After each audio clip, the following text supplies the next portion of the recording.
Well, this is what I woke up to this morning. It rained all night and it's still raining. So I was thinking about popping into New York City for a little while this morning. I don't think I'm going to. I think I'm going to cruise on. Heading to Massachusetts. She's Lola. She's lost her land again. They lost my friend. Lost her land again.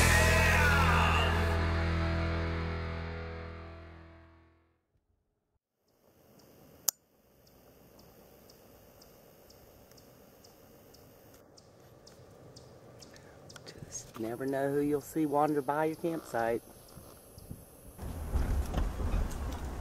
So I was going to go to Boston today and Salem tomorrow, but Boston did not work out. And it's supposed to pour rain tomorrow all day. So I'm going to go ahead and go to Salem this afternoon. It's about 2 o'clock, so I'm just going to go spend a couple hours there before I come back and enjoy this campground. Have a campfire. I'm about 18 minutes from Salem and about 20 minutes from Boston. That's where this Harold Parker State Forest campground is. So if you ever do find yourself wanting to camp here, be sure and put the address in your GPS. Don't just tell it to take you to the state forest, because it will dump you out in the middle of the state forest. So I've heard. When I first got to Salem, I saw this cool old cemetery, so I pulled in, of course. I love the statues and all the memorials and the old graves. It tells such a great history. There was also a geocache hidden here, but unfortunately I was unable to find it. Oh well, it'll give me a reason to come back here one day. So I think it was a good plan to come here on Sunday instead of Monday. There's free parking on Sundays, but not Monday through Saturday. So yeah, this will work. I'm gonna go see what I can see. Check this out. We don't have these in Texas. That's beautiful. I really enjoyed tooling around Salem. It is such a cute little city. I had no idea. Very, very quaint. All the people that live there seem to just love it there.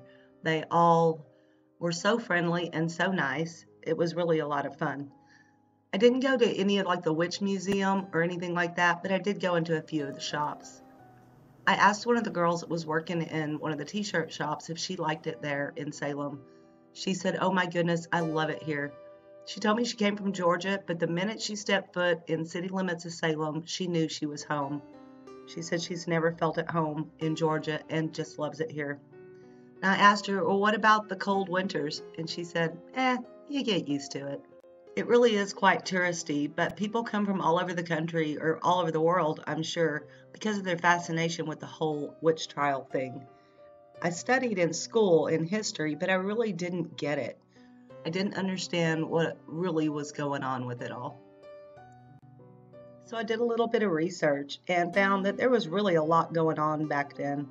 For one thing, people believed in the occult, so it was really easy to blame things on things like witchcraft because they were scared. Also, something that was going on was they had a horrible few winters, and they needed something to blame for what was causing them to basically starve to death. There's been quite a bit of research and studies on what exactly happened in the late 1600s, and I think the most reasonable explanation that I came across was ergot poisoning. Ergot is a fungus, and if it gets into the wheat and is consumed, then it can cause hallucinations and spasms that are just like what was reported happening back then with the so-called witches.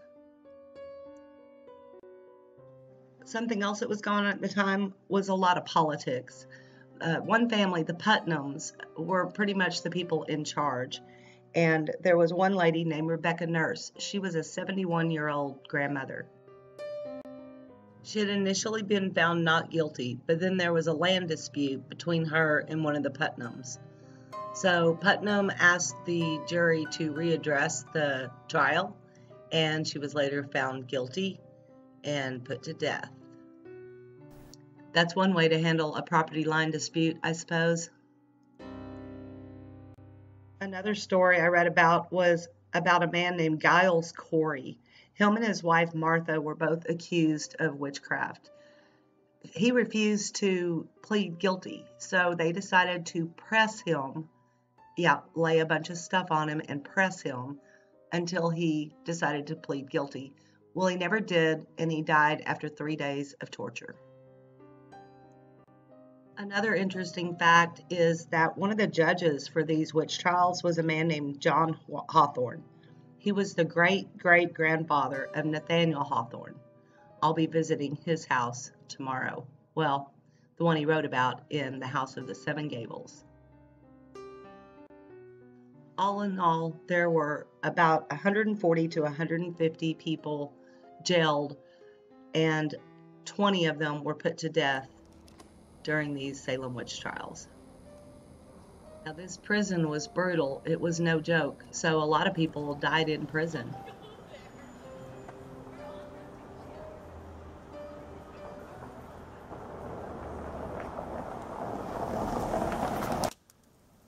So this is what I've got going on tonight.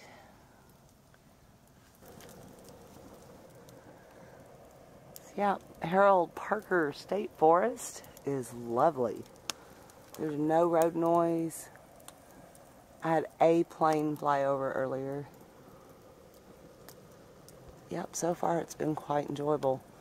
Again, it's early in the season, so it's not very crowded. It's very, very quiet, very peaceful. So it's supposed to get pretty chilly tonight. It's about 45 degrees right now, and I guess it's only going to get colder from there, but like I said, I've got electric, I've got my little heater, I've got a campfire going. I am a happy girl. I am very, very lucky, very blessed. I am having the time of my life. Not even kidding. This is awesome.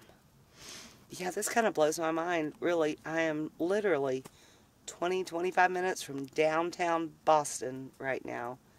And I'm about 20 minutes from Salem and Andover and all that, Peabody. There's tons of towns around here. This is just so peaceful. I do hear a plane, but I'd be really surprised if I didn't. So, yep, enjoying my evening here in Bruins Land. I think there's a game on tonight, and I bet ya I can pick it up on my TV. Y'all stay lost, my friends.